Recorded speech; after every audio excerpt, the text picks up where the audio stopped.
Isuk-isuk nyang warung olehku mek gur kulit melinjo karo tempe sing dibungkus godhong. Ya wis langsung dimasak ae ya.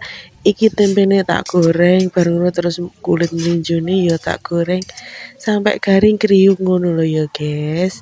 Terus tak siapne bumbune ngene iki ya guys ya. Terus tak alusne bar ngono lek wis umop tak cemplungi gula abang. Terus tak tambah uyah karo tak tambahi kaldu ayam.